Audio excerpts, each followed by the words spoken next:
हम लोग जो चाहते हैं कि समाज में परिवर्तन आए और देश तरक्की करे, क्योंकि आप, मैं और हम सब समाज का वो आखिरी निचले दर्जे का व्यक्ति भी जो गांव में रहता है, जो शहर में रहता है, जो गलियों में रहता है, जो मोहल्ले में रहता है, जो समाज के कोने में रहता है, अगर वो तरक्की करेगा तभी देश तरक्की करेगा। चंद लोग पूंजीपति, चंद लोग बड़े घराने वाले, चंद लोग वो जो धंधा सेठ है, अगर वो तरक्की करेंगे तो देश, मैं नहीं समझता कि देश तरक्की कर पाएगा। तो बौद्धिक स्तर पर जो शिक्षा का प्रचार प्रसार होना चाहिए, बौद्धिक स्तर पर शिक्षा का प्रचार प्रसार सिर्फ स्तर पर नहीं कि हमने ग्रेजुएशन कर लिया, पोस्ट ग्रेजुएशन कर लिया, बौद्धिक स्तर पर अपने समाज को आगे लाने के लिए जो हमारे हक है संविधान ने जो हमको दिए, जो हमारे हक है इंसान होने के बगैर जो हमको हक इंसानियत ने दिया है,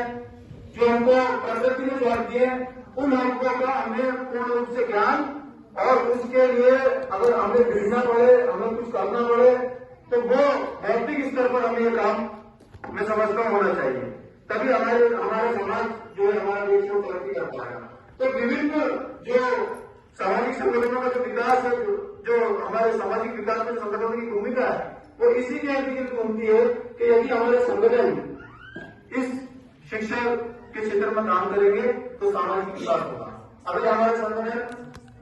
अंधविश्वास और मूल्यवाद के खिलाफ काम करेंगे तो हमारे समाज का विकास होगा। होता है कि शहर में जो है रात को जो अश्लीलता या पश्चिमी सभ्यता हम देख रहे हैं वो मीडिया रिपोर्ट्स में आ रहा है, और हम बात कर रहे हैं शिक्षा की, सामाजिक संगठनों की। तो जहां तक मीडिया रिपोर्ट्स मैंने पढ़ी है, देखी है, जो महिलाएं या जो पुरुष रात में शराब पी के, नशा करके असामाजिक गतिविधियों में संलग्न रहते हैं,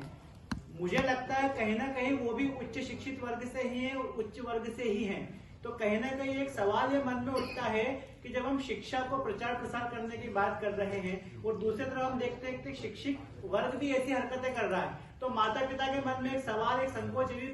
पैदा होता है कि क्या हम हमारे बच्चों को ऐसी शिक्षा देना चाहते हैं। दूसरा मैं जानना चाह रहा हूँ कि आपने बोला कि सामाजिक संगठनों की बहुत महत्वपूर्ण भूमिका होती है, तो क्या मुस्लिम समाज में किसी ऐसी कुरीतियों का विरोध किया गया है या कुछ सकारात्मक परिवर्तन के लिए प्रयास किया जा रहा है, ताकि हम दलित युवाओं को, यहाँ पे ST SC OBC के भी युवा बैठे हैं, उनको थोड़ा मार्गदर्शन मिले कि केवल यहाँ पे बातें नहीं हो रही, प्रैक्टिकल एग्जाम्पल के द्वारा भी हमको समझाया जाता है। देखिए सर ने 2 बातें कही थी। एक उन्होंने कहा कि जो नाइट कल्चर हमारे इंदौर शहर में फैलना है और उच्च शिक्षित लोग हैं, उच्च वर्गों से वो बिलोंग, 3-4 मिनट में अपनी बात रखूंगा हमारे बहुजन महापुरुषों के लिए। ज्योतिबा गोविंदराव फूले, इसमें एक मैसेज होगा, अगर आप समझ सकते जाए तो ठीक है। ज्योतिबा गोविंदराव फूले, जन्म 11 अप्रैल 1827। ये स्टोरी शुरू होती है 4 लड़कों से जो एक साथ स्कूल स्टार्ट करते हैं। वो चारों लड़कों में से एक तो स्टार्टिंग में पढ़ाई छोड़ देता है, एक 8वीं तक जाके अपनी पढ़ाई छोड़ता है, तो उसके बाद एक BCom वगैरह कर लेता है, फिर एक BE कर लेता है। ठीक है, ये चारों लोग अपनी अपनी स्टडी कंप्लीट करने के बाद एक युवा अवस्था में आ जाते हैं। अब सोचने वाली बात यह है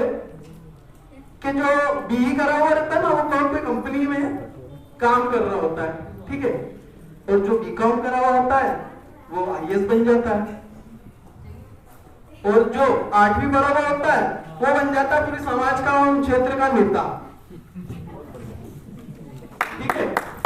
और जो किसी को अपना हथियार बनाना है,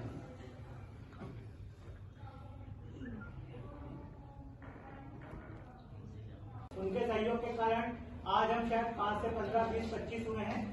लेकिन यहाँ तक पहुँचने में हमको 10 साल लगे हैं। लेकिन आप लोग अगर इसी सहयोग करते रहे, सही मुद्दों को समझते रहे, तथागत बुद्ध के बुद्धवादी विचार, अंबेडकर जी की जागरूकता को समझे, तो मुझे लगता है आने वाले 2 से 3 सालों में हम 50 से 100 परिवारों को अंबेडकर विचारधारा पे ला पाएंगे। और अंबेडकर विचारधारा मानवतावादी विचारधारा है, इसीलिए हम अंबेडकरवाद की बात करते हैं। तो मेरा आप सबसे निवेदन है कि हम इंदौर में केवल 100 अंबेडकरवादी, खास करके वाल्मीकि समुदाय के परिवारों को तैयार करना चाहते हैं और आप सबसे सहयोग अपेक्षित है। हम मिलकर केवल और केवल शिक्षा, जागरूकता और विकास पे काम करना चाहते हैं। बाकी की सब चीजें अगर हम मिलते जुलते रहेंगे तो आप लोगों को भी चीजें समझ में आएगी। और मेरा एक ही निवेदन है कि जो युवा टीम खड़ी है,